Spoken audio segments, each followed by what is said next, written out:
¿no? Eh, que se ha conectado el día de hoy. Para mí es un placer nuevamente llegar a ustedes, pero ya con un cambio de tema, ¿no? El tema de normas internacionales de información financiera. El día de hoy he hecho una presentación básicamente de dos temas que muchas compañías y muchos negocios siempre a veces tienen ciertas eh, dudas o cierta forma de cómo se gestiona o se realizan los trabajos contables, ¿no? Primero, a veces en el tema de lo que es la propiedad, planta y equipo, sienten confusión de por qué los activos tienen que ser componentizados, por qué los activos tienen que ser de acuerdo a norma 16, asignados de acuerdo a vida útil. Y por otro lado, el concepto del modelo revalúo, ¿ya?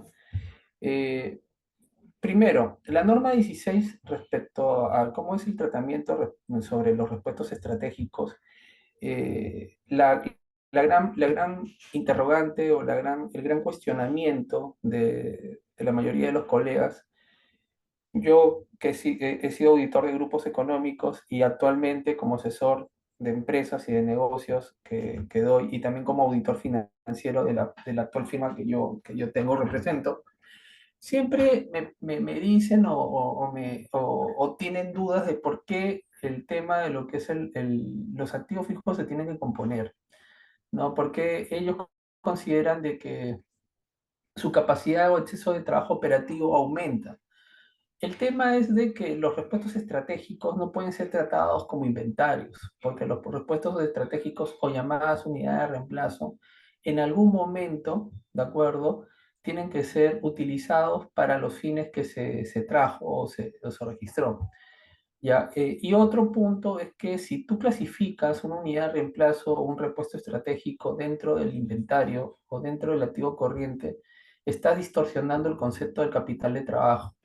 Entonces, dos temas. Uno, un tema financiero, cuando te hagan una evaluación de ratios, una entidad financiera para un financiamiento, en realidad le estarías dando una mala información contable financiera porque le estarías diciendo que tú tienes inventario para vender, porque está dentro del capital de trabajo, que usualmente las compañías lo que hacen es sobre los repuestos estratégicos, unidad de reemplazo, registrarlo como inventario, ¿no?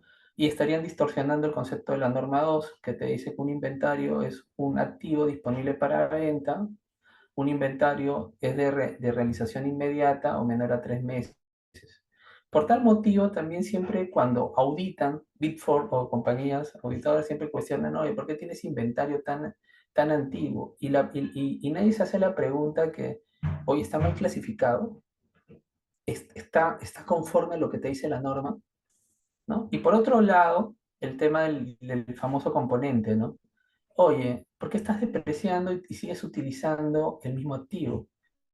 Nadie se ha puesto a pensar de que cuando hiciste esa adopción IFRS de repente lo hiciste mal, porque no componentizaste los principales activos. Ese es el cuestionamiento, la pregunta que siempre sucede en el mercado, ¿no? Pero ya estamos acá y lo vamos a evaluar. Por ejemplo, la compañía ABC tiene una maquinaria cuyo costo asciende a 380.000, el cual debe ser componentizado y designar vidas útiles en función al beneficio futuro que se espera obtener sobre la utilización del bien. Se supone que las vidas útiles es el beneficio por el cual tú vas a explotar un activo y es más o menos en la vida estimada en función a un juicio inicial de cómo esos flujos de caja van a venir a tu negocio. Definamos el concepto de activo financiero y activo no financiero. Los dos conceptos, sea un financiero o un no financiero, ¿de acuerdo? De acuerdo a normas contables, es que todo activo te tiene que generar flujo de caja.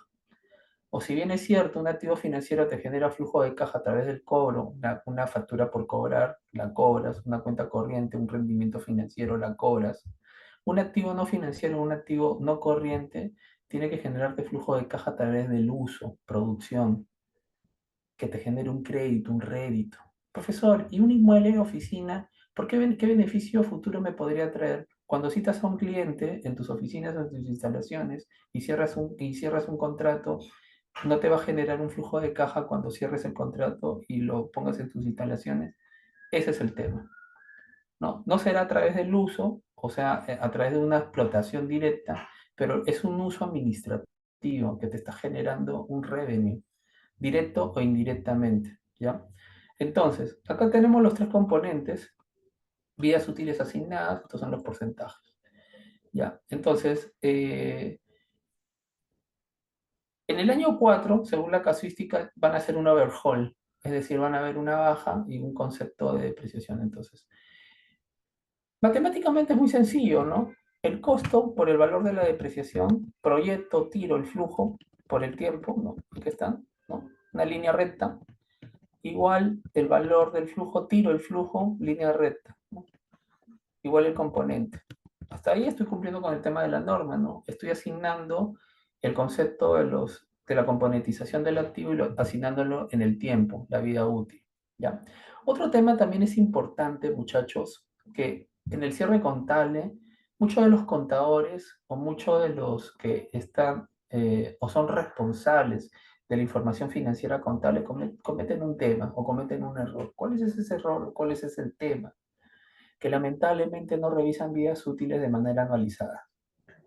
La norma 16, dentro de sus alcances, te dice que es taxativo que las compañías revisen los valores residuales y las vidas útiles anualmente. ¿Por qué? Porque como es un juicio, el estimado puede cambiar. Por ejemplo, tú le haces un overhaul a tu motor y tú decías 10 años, pero en realidad ya no te va a durar 10, te va a durar 8 años más. Entonces tienes que ampliar vida útil. Por eso, cuando haces contabilidad y un auditor, un regulador o alguien te observa el concepto de la vida útil, pónganse a pensar de que no han estado cumpliendo el concepto de realizar vidas útiles. Por eso a veces dicen, oye, ¿por qué tengo activos totalmente depreciados que generan beneficios económicos futuros? ¿O por qué me están generando? Porque no revisas la vida útil, te quedas estático y lamentablemente la vida útil no es estática, es muy dinámica. Por tanto y tanto, obviamente tú tienes que revisar y asignar vidas útiles financieras con el objetivo de que la depreciación se asigne correctamente y no te metas un hit o un ajuste contable que pueda distorsionar tu información financiera y distorsione tu toma de decisiones. ¿De acuerdo? Entonces la casuística me dice, oye, en el cuarto año voy a hacer un overhaul, o sea, voy a hacer un cambio de reemplazo sobre un activo. Interesante. Profesor, ¿cómo se hace? Yo tengo el bien reemplazado, esta es una unidad de reemplazo. Cuando yo lo adquirí, generé una unidad de reemplazo con provisión o con cuota por pagar o con caja. Entonces ya la unidad de reemplazo está registrado en mis libros, ¿de acuerdo? Entonces yo acá tengo más o menos el valor del ratio de la depreciación y analizo. Acá analizo, ya comienzo a analizar el ratio de depreciación. Si yo tengo 6 años de la depreciación del año remanente, o sea, del motor, ¿no? Acá, tengo 2 años adicionales, ¿de acuerdo? ¿Sí? Tengo 8 años en el cual voy a reemplazar y voy a tener un 12,5 de depreciación. ¿Qué quiere decir? Lo que yo he hecho es como voy a hacer un reemplazo del motor, ¿no? Yo ya deprecié 4, ¿cuánto me quedan? Me quedan 6 añitos, ¿dónde está? El, Al hacer el overhaul o hacer la unidad de reemplazo, incrementa 2 años más, tengo 8. Ahí está, 6 más 2, 8. ¿Cuánto es el ratio? 12,5. Interesante, interesante. Entonces, ¿cómo es el registro contable? Muy simple, pues. Le doy una baja al activo, acá está, el costo que yo tengo, el costo neto de enajenación, el valor del activo que estoy reemplazando, 200, el costo, y la depreciación acumulada. Como le conté, y que les comenté, las unidades de reemplazo, los bienes reemplazados, están en esta cuenta llamada con salida de caja o proveedor, como quieran, como ustedes hayan registrado, ¿de acuerdo? Y obviamente lo único que voy a hacer es utilizar la unidad de reemplazo, asignarlo como motor nuevo y darle de baja la unidad de reemplazo. Simple. Contabilidad muy ordenada, contabilidad muy sencilla, cumpliendo los principios básicos que me dicen las normas internacionales de información financiera y por el cual voy a presentar información para adecuada toma de decisiones. Y cuando un auditor financiero o una firma auditora quisiera hacerme una revisión contable, voy a pasar el examen porque estoy cumpliendo lo que dicen las normas contables. Primer punto, ¿no?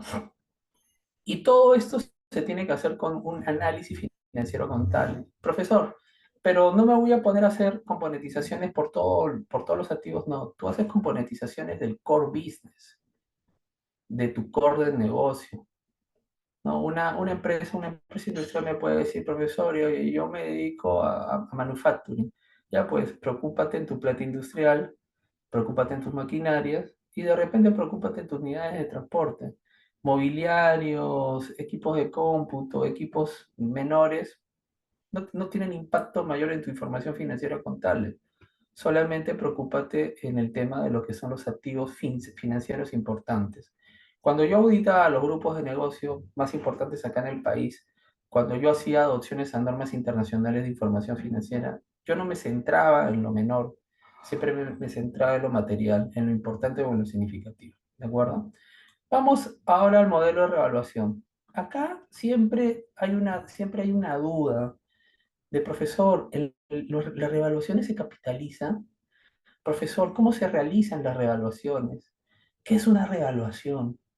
Lamentablemente hay un divorcio entre el concepto de la ley de impuesto a la renta, la ley general de sociedades y las normas internacionales de información financiera.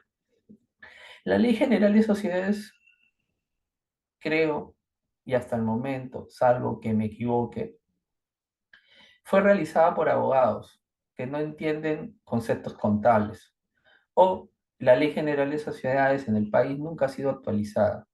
Porque hay un párrafo donde te dice que la ley en las revaluaciones, ¿de acuerdo? Pueden ser capitalizados. Desde ahí y que cumplen con los principios de contabilidad generalmente aceptados. Yo soy controller de una empresa en el sur. El gerente general me citó el año pasado. Esa auditoría lo audita Ernst Young, donde me auditan a mí. Y, y yo le saqué el tema, ¿no? Cuando estaba haciendo la revisión financiera de lo que yo reviso como controller sobre la información financiera contable que le doy a los auditores y obviamente al departamento contable, y le decía, el año pasado lo tomé y le decía esto al gerente general. Uno, el gerente general me dijo, Lucho, ¿podemos capitalizar el tema de la relación? Le dije, no, porque no cumple con lo que dice la norma 16. La norma 16 te dice que el modelo de revaluación es una política, es un reconocimiento posterior, ¿de acuerdo? Primer punto. La revaluación, para que pueda ser realizada, no capitalizada, te explicaba, primero te sirve como una reserva ante cualquier deterioro. Es decir, si tu activo sufre devaluaciones posteriores a la revaluación, esa devaluación lo castigas contra la cuenta de reserva hasta consumirla. Si la devaluación tiene más importe, o sea, más castigo, recién cuando te consumas la reserva, recién pasará el resultado del ejercicio como una desvalorización. Punto uno. Punto dos, la revaluación se aplica o se realiza si es que también ha sido una revaluación de un equipo que tiene depreciación. ¿Qué quiere decir?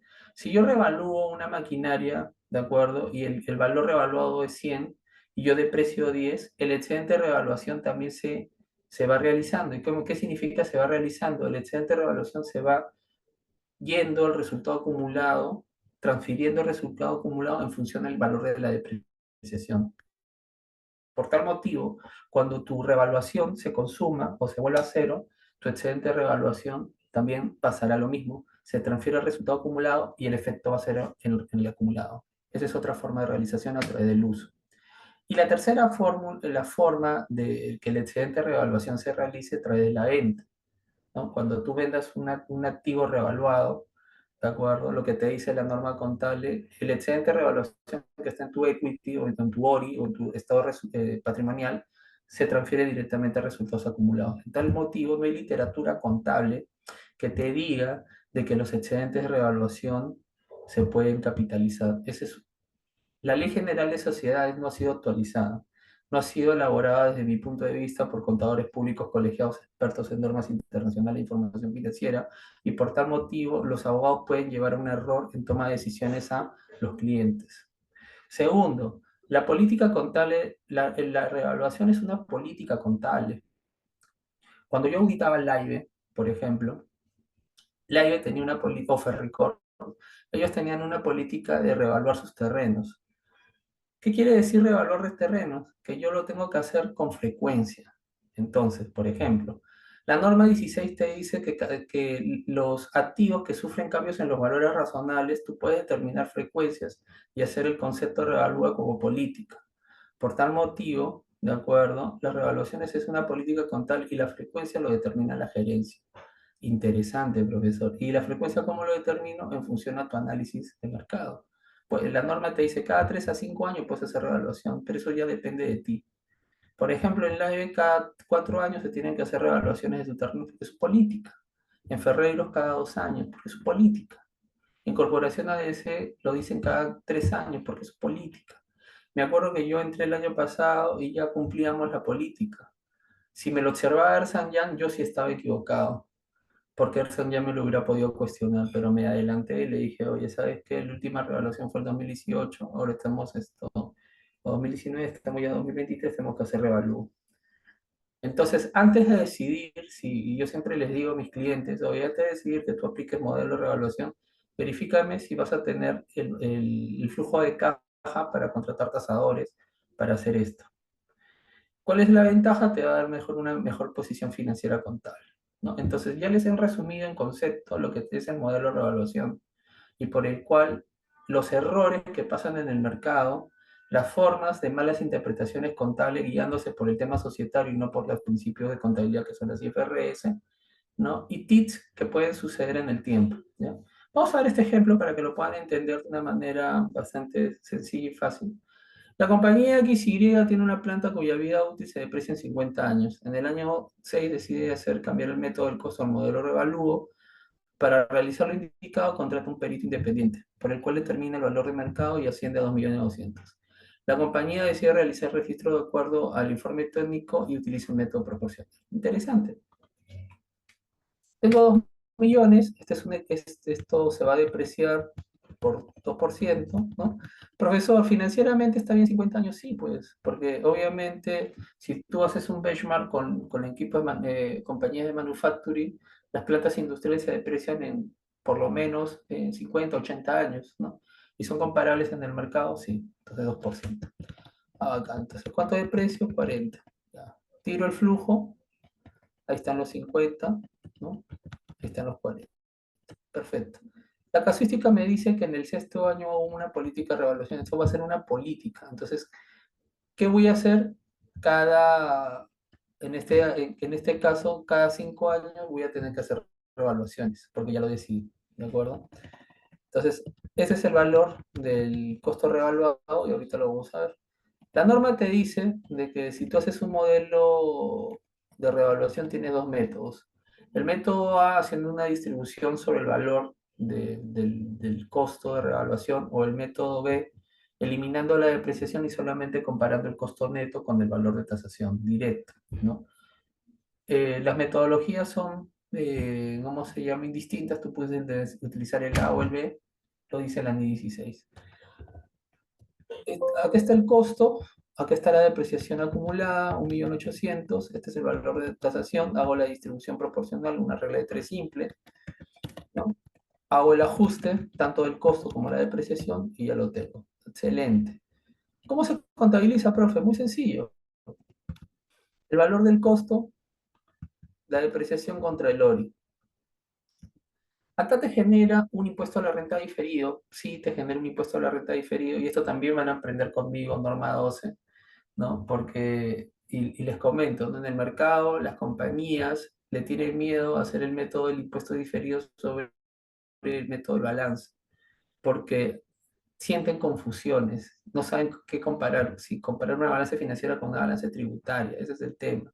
Entonces, como no hacen el challenge o como no se retan, ahí tienen el temor y siempre trabajan sobre el impuesto a la renta corriente.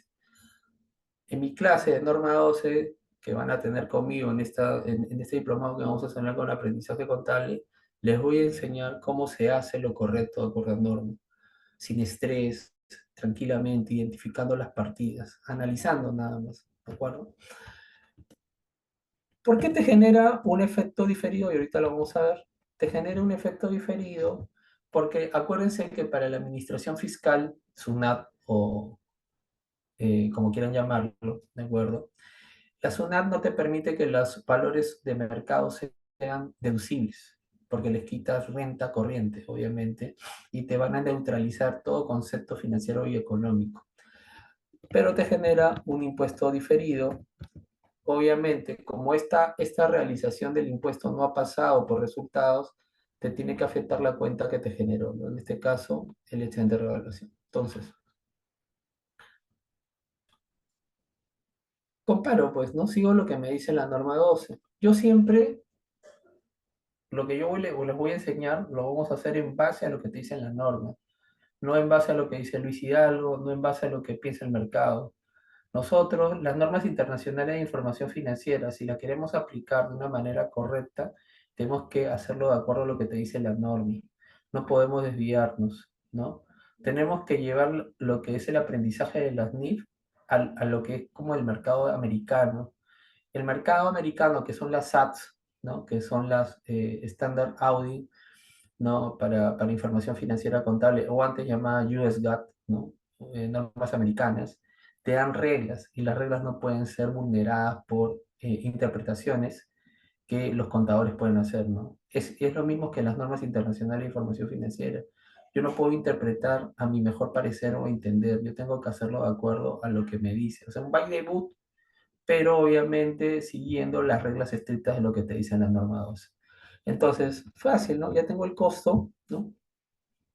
El costo histórico, el costo revalorizado, la depreciación histórica, la depreciación revaluada. Solamente estoy siguiendo un orden. La base tributaria, que es lo que yo voy a comparar y lo que te dice el párrafo 5 de la norma 12, comparo el valor de lo histórico, porque a la SUNAT los valores razonables no existen. Artículo 44 de la ley del impuesto a la renta. No existe. La depreciación, y esto no existe. 1.800.000. Ah, acá. Entonces, ¿qué me genera? Ahí está la diferencia temporaria, ¿no? Cuando la base financiera es mayor que la base tributaria, me genera un pasivo diferido temporario grado, ¿no? Ahí está, multiplicado, está los 118. Multiplicado y estoy sustentando el valor de lo que yo hago como registro. No porque simplemente agarro y porque teóricamente esto lo multiplico por el 29.5 y registro esto, no. Este registro contable tiene que estar sustentado mediante el método de balance. Y es lo que yo estoy haciendo. Ahí están los 118, cumpliendo lo que me dice la norma, comparando mi balanza financiera con mi balanza tributaria. Interesante. Profe,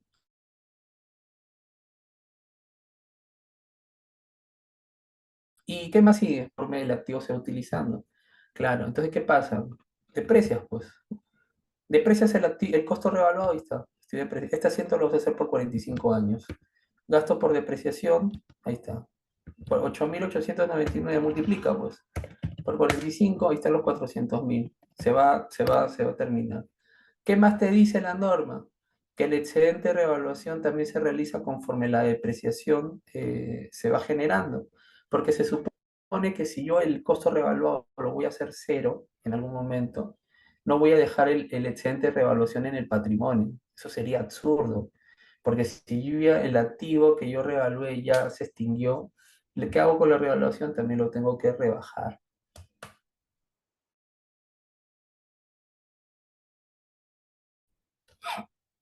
El gasto de la depreciación neto de su efecto neto de su impuesto diferido. ¿Por qué? Porque los 8.889, como no tributan, lo multiplico por el 29.5,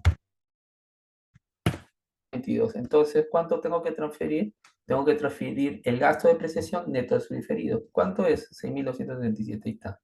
8.889 menos 2.622. Cargo excedente de revaluación a resultados acumulados. Ahí está. 282, ahí está el efecto neto. Profe, ¿dónde sale eso? 400 menos 118, 282. Ahí está. Por decimales sale un poquito más. Ahí está. Listo, demostrado. ¿Y qué pasa con el pasivo diferido? Conforme tú vas agregando o tú vas depreciando, esto se va reparando a la base fiscal. 2.622, 2.622. Este asiento por 45 años está en los 118. Interesante, profe. Mayorice, ahí está. 400, ahí está lo que yo registré. 118, el diferido. Ahí está.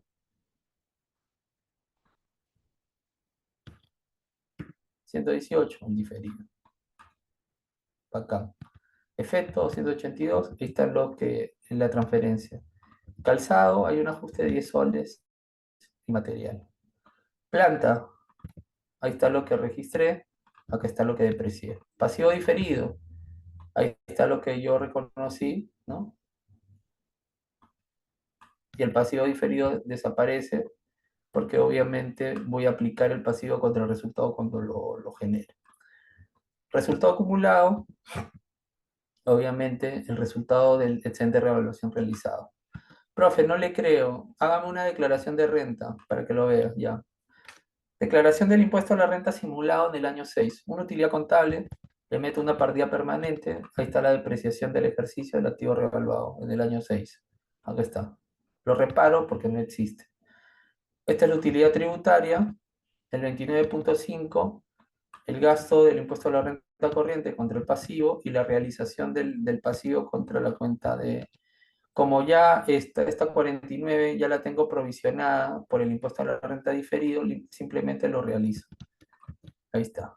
Conciliación de la tasa efectiva versus la teórica, que te dice la norma, para verificar si el impuesto a la renta corriente y el impuesto a la renta diferida están conciliados correctamente.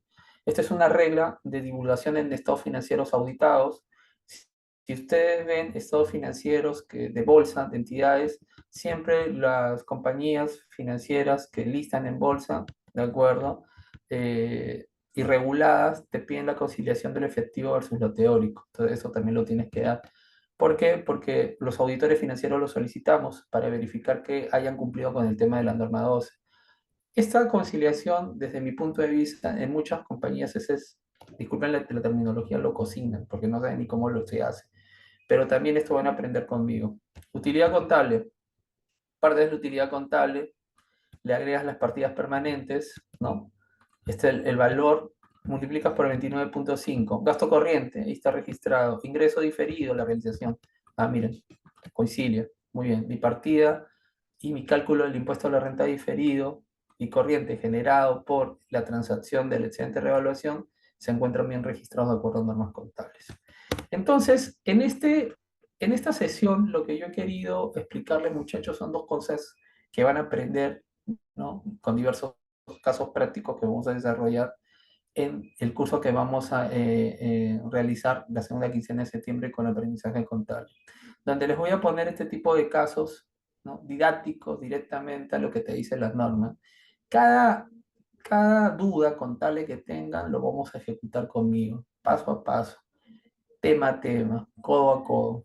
Les voy a dar todo lo que yo he aprendido durante los 18 años, no solamente como auditor, sino como experto en normas internacionales de información financiera en EY y actualmente desarrollando mi propia firma, ¿no? A los diversos clientes, donde les daré todo lo que aplican el mercado, ¿no? De las empresas reguladas, de los grupos económicos más importantes del país y no solamente, y de las empresas transnacionales. Yo el tema de normas internacionales de información financiera, yo no lo aplico del 2011, yo lo aplico del 2007, cuando auditaba grupos transnacionales, donde ya, de otros países del mundo, donde ya aplicaban normas internacionales de información financiera. Los invito a que puedan matricularse y yo pienso que la inversión va a ser, como dice la norma 16, restituida a través del beneficio económico del conocimiento. Cuídense mucho y los espero la quincena de septiembre. Gracias.